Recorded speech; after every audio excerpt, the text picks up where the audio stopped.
बिस्मिल्लाहिर्रहमानिर्रहीम अस्सलाम वालेकुम। आप फेसबुक और यूट्यूब चैनल देख रहे हो। मेरा नाम है अब्दुल रहमान। नाज़रीन, आज 23 नवंबर है। आर्मी चीफ की तैनाती की समरी बाल आखिर जो है वज़ीर आज़म हाउस पहुंच गई। हमने आपको अपने ब्लॉग्स में पहले जिक्र किया था कि समरी जो है वो आ चुकी है, लेकिन हुकूमती हलके और हमारी जो इम्पोर्टेड हुकूमत है वो ये मानने से इनकारी थी कि जी समरी नहीं आई है। बाल आखिर जब कल रात 2 घंटे पहले जो है ख्वाजा आसिफ साहब कहते हैं कि जी समरी अभी तक पीएम हाउस को मौसूल नहीं हुई, जैसे ही आएगी तो अनाउंस कर दिया जाएगा। लेकिन जब DGISPR का ट्वीट आया तो उसके बाद रात को 1:30 बजे जो है वो अनाउंस करना पड़ा कि जी समरी आ गई है। ये मामला किस तरफ जा रहे हैं और हुकूमत आर्मी चीफ की तैनाती से किधर को भाग रही है, क्या चाहती है हुकूमत।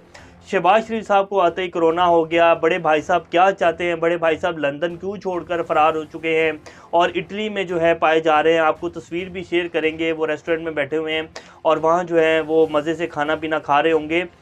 तो शहबाज शरीफ साहब को किस तरह का दबाव है। आज शहबाज शरीफ साहब की जरदारी साहब से मुलाकात भी हुई है। जरदारी साहब ने उनको क्या मशवरा दिया और आर्मी चीफ का जो नाम सामने आने वाला है वो भी आपके सामने रखेंगे। 6 नाम जो है वो लिस्ट में डाल दिए गए हैं। अब इसके ऊपर भी बहस चल रही है कि पहले तो 4 नाम थे, 5 नाम थे, अब छठा नाम कैसे आ गया, इसके बारे में भी आपके सामने रखेंगे। फिर अमेरिका के पाकिस्तान के साथ ताल्लुकात के ऊपर अमेरिकी दौर की जो साबिक दौर की डोनाल्ड ट्रंप का जो दौर था उसमें जो पाकिस्तान बस्ती एशिया के जो अमूर को देखती थी लीज़ा कर्टिस, उन्होंने जो है कुछ नए इंकशाफात किए हैं पाकिस्तान के और अमेरिका के ताल्लुकात के बारे में, वो भी आपके सामने रखेंगे। और पाकिस्तान की मैशियत के हवाले से भी कुछ बात करेंगे। इमरान खान ने अपने 3.5 साल दौर में किस तरह के कारनामे अंजाम दिए मैशियत में और इनके 35 साल दौर में इन्होंने क्या दिया पाकिस्तानी अवाम को, ये भी आपके सामने रखेंगे। इससे पहले अगर आप लोगों ने चैनल को सब्सक्राइब नहीं किया तो रेड बटन को प्रेस कर लें और बेल आइकॉन को भी प्रेस कर लें ताकि लेटेस्ट अपडेट्स आप लोगों को मिलती रहें। ये जो हमारा ताल्लुक है ऐसे ही जुड़ा रहे। सबसे पहले जो DGISPR ने ट्वीट किया वो आपके सामने रखें। GHQ has forward the summary for selection of joint chief of staff and chief of army staff containing names of 6 senior most lieutenant general to MOD। अब जनरल आसिम मुनीर साहब का नाम सबसे ऊपर है, उसके बाद लेफ्टिनेंट जनरल साहिर शमशाद साहब हैं, उसके बाद लेफ्टिनेंट जनरल अजहर हैं, लेफ्टिनेंट जनरल फैज़ हमीद हैं, लेफ्टिनेंट जनरल नुमान महमूद हैं और लेफ्टिनेंट जनरल आमिर हैं। यही 6 नाम जो है पहले भी थे, लेकिन कुछ गलत खबरें चल रही थी कि जी 4 नाम हैं, 5 नाम है, लेकिन यही 6 नाम जो हैं ये मोस्ट सीनियर नाम है। और इन्हीं नामों में से जो है सबसे जो पहले ऊपर हमने आपको अक्सर अपने व्लॉग में जिक्र किया कि सबसे जो मोस्ट सीनियर है वो जनरल आसिम मुनीर साहब हैं, लेकिन वो 27 नवंबर को जो है उनके रिटायरमेंट का टाइम है।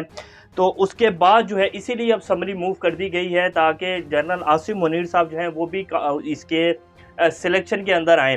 तो अब देखते हैं इनमें से वैसे जो ज़्यादा चांसेस हैं वो लेफ्टिनेंट जनरल आसिम मुनीर साहब के, साहिर शमशाद साहब के और जनरल फैज़ हमीद साहब के हैं। और इन्हीं तीनों नामों में से आप देखेंगे कि इंशाल्लाह जो है पाकिस्तान के नए आर्मी चीफ होंगे। और हालात जो हैं जैसे कि हम आपके सामने अक्सर अपने व्लॉग में जिक्र करते आए हैं कि पाकिस्तान को अब मज़ीद किसी भी जो है डिस्टेबलाइजेशन की तरफ मज़ीद नहीं जाने दिया जाएगा, ये फ़ैसला हो चुका है। अब इम्पोर्टेड हुकूमत जो है वो जितना मर्ज़ी इस तैनाती से भागे, जितने मर्ज़ी जो है वो हरबे इस्तेमाल करें, जितनी मर्ज़ी वो अपनी मनमानियाँ करने के जो है वो प्लान बनाएं, जितनी मर्ज़ी प्रोपागेंडा करें और जितनी मर्ज़ी लॉबिंग कर ले, लेकिन उसका कोई फ़ायदा नहीं होना। अब जो है पाकिस्तान के हक़ में फ़ैसले होंगे और इंशाल्लाह जो है अब ये अगले जो 24 घंटे हैं इसके अंदर नाम सामने आ जाएगा और पाकिस्तान अब आप देखेंगे कि आहिस्ता आहिस्ता जो है मज़ीद बेहतरी की तरफ जाएगा। ये जो एक घने बादल छाए हुए थे पाकिस्तान के ऊपर, पाकिस्तानी अवाम के ऊपर ख़ास तौर पर, क्योंकि पिछले जो 7 माह थे तो उनमें पाकिस्तान का जो ग्राफ है, ख़ास तौर पर जो इकोनॉमी का ग्राफ है वो डिक्लाइन की तरफ ही गया है। पाकिस्तान 93% के ऊपर जो है वो आ चुका है कि पाकिस्तान अपने कर्जे वापस नहीं कर सकता है।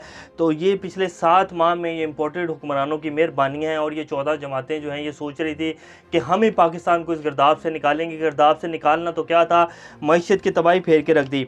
अब आपको बता देते हैं कि जो पाक अमेरिका ताल्लुकात के ऊपर जो है ये ख़बर बड़ी इंपॉर्टेंट ख़बर है जो आपके सामने रखते हैं। उन्होंने कहा कि पाक अमेरिका ताल्लुकात का फ़ैसला वज़ीर आज़म पाकिस्तान नहीं आर्मी चीफ करते हैं। अमरीकी दारुल हुकूमत में पीर की शाम एक सेमिनार किया गया जिस साबिक अमरीकी सदर डोनाल्ड ट्रंप के दौरे हुकूमत में वाइट हाउस में जनूबी और वस्ती एशियाई अमूर के जो ज़िम्मेदार थे लीज़ा कर्टिस, उन्होंने कहा है कि मुझे नहीं लगता अमरीका और पाकिस्तान के ताल्लुकात का मुस्तकबिल इस बात पर मुनहसर है कि पाकिस्तान में वज़ीर आज़म कौन होगा। ज़्यादा अहम यह है कि चीफ ऑफ आर्मी स्टाफ कौन होगा।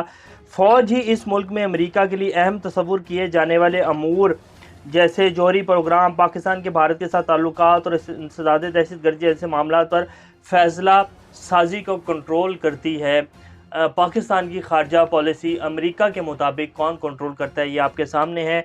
और इमरान खान साहब जो कहते हैं कि रिजीम चेंज ऑपरेशन हुआ है और उसकी क्या हकीकत है, अब इस खबर को सुनने के बाद आपको पता चल गया होगा कि पाकिस्तान अमेरिका के मुताबिक ये खबर है कि जी पाकिस्तान की जो जो मेन ताल्लुकात हैं पाकिस्तान और अमेरिका के, वो पाकिस्तानी फ़ौज के साथ है। हम इस बात को बिल्कुल भी मुनज़्ज़र नहीं है कि पाकिस्तान में वज़ीर-ए-आज़म कौन होगा कौन नहीं होगा। तो फिर इमरान खान जो कहते हैं कि पाकिस्तान में रिजीम चेंज ऑपरेशन जो हुआ है वो अमेरिका की ईमा के ऊपर हुआ है, इसकी तहकीकात होनी चाहिए।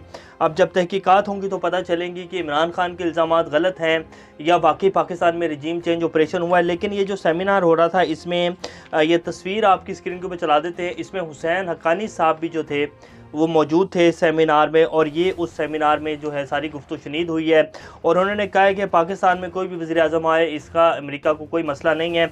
अमेरिका के ताल्लुकात जो है वो पाकिस्तान के फ़ौज के साथ हैं, और पाकिस्तान जो फ़ौज है वो भारत के साथ ताल्लुकात, इंसदादी दहशतगर्दी जैसे मामलात पर फ़ैसला साजी को कंट्रोल करती है।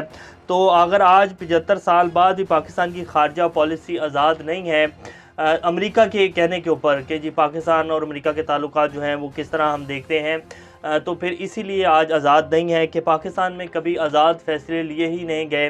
पाकिस्तान की 22 करोड़ आवाम को सामने रखकर कभी फ़ैसले लिए ही नहीं गए। अगर लिए जाते तो जिस जंग में आज से 20 साल पहले हम गए थे, जो कि हमारी जंग नहीं थी, और उस जंग में अमेरिका का जो है असला बनने के बाद जिस तरह अमेरिका ने हमें डील किया है, और अब अमेरिका जब वहाँ से हार कर निकला है तो अमेरिका अब हमें किस तरह डील कर रहा है, सारा का सारा इल्ज़ाम जो है वो पाकिस्तान के ऊपर लगा रहा है। हालांकि सबसे ज़्यादा जानों का जो नजराना है वो पाकिस्तान ने पेश किया, 80,000 से ज़ायद जानों का नजराना दिया है। 200 से 250 अरब डॉलर का पाकिस्तान की इकॉनमी को लॉस हुआ है। और अमेरिका अभी भी कहता है कि जी पाकिस्तान ने डबल गेम किया है अमेरिका के साथ अफ़गानिस्तान में। तो ये है अमेरिका और ये है पाकिस्तान के ताल्लुकात, और यही जंग जो है इमरान खान लड़ रहा है कि पाकिस्तान अपनी आज़ाद खारजा पॉलिसी को लेकर आगे चलेगा और पाकिस्तान अपने मुफाद को पहले देखेगा, ना कि दुनिया के मुफाद को पहले देखेगा। अगर आज भी हम 75 साल बाद हकीकी आज़ादी की जंग लड़ रहे हैं तो उसमें सारे यही चीज़ें हैं, और इन्हीं वजूहात की बना के ऊपर आज भी हम यहाँ खड़े हुए 75 साल बाद कि बांग्लादेश जैसे मुल्क जो हमसे आज़ाद हुए थे और आज वो कहाँ पहुँच गए हैं। हम आज भी 1-1 अरब डॉलर के लिए जो है वो मिन्नतें करते हैं, तरले करते हैं, और जो है हमारे वज़ीर-ए-आज़म कहते हैं कि हम बेगर्स आर नॉट चूज़र, फ़कीर की क्या औकात है। तो ये हमारी औकात है। अब पाकिस्तान की मईशत के ऊपर बात कर लेते हैं। ये इम्पोर्टेड हुक्मरान जो हैं इन्होंने पिछले 7 माह में इमरान खान के ख़िलाफ़ सिर्फ एक तोशाखाना की घड़ी निकाली, जिसके ऊपर अब बाकायदा फ़ौजदारी मुकदमे की कार्रवाई शुरू कर दी गई है। और वज़ीर ख़जाना जिसके सारे मुकदमात आमदन से ज़ायद असासाजात, जिनके बेटों की अरबों रुपए की जायदादें दुबई में, लंदन में, अमेरिका में हैं, उनके जितने भी केसेस थे पाकिस्तान में उन सब से जो है उनको फारिगुल अमल करार दी। उन्होंने कहा कि जी आप जाएँ, आप अयाशी करें, आप वज़ीर ख़जाना हैं, आप दोबारा से पैसा लूटें। और इमरान खान के ऊपर जो है फ़ौजदारी मुकदमा चलाया जा रहा है और उसको फारिग करने के लिए ये सब कुछ किया जा रहा है। पिछले 3.5 साल में इमरान खान ने जितनी भी पॉलिसीज़ बनाई उनकी सिर्फ ना कि पाकिस्तान के मईशतदारों ने बल्कि दुनिया के मोडीज़ और फिच जैसे अदारों ने यह कहा कि पाकिस्तान की इकॉनमी पिछले 30 साल से सबसे अच्छा जो है परफॉर्म कर रही है।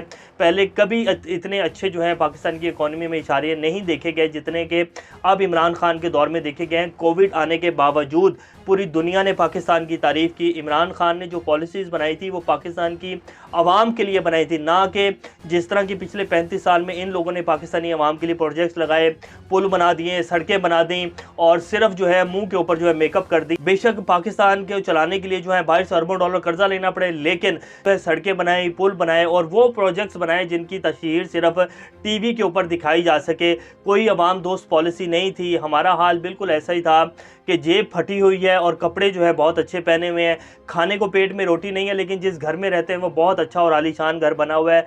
तो इस तरह ये हमारा हाल है कि पाकिस्तान जो है वाहिद दुनिया का मुल्क है जिसके पास एटमी ताकत है, और हम जो है 1-1 अरब डॉलर के लिए जो है दुनिया के आगे भीख मांगते फिरते हैं। इस तरह की इनकी 35 साल की पॉलिसीज़ थी, और इमरान खान के जो दौर की 3.5 साल की पॉलिसीज़ थी वो आप सब लोगों के सामने है।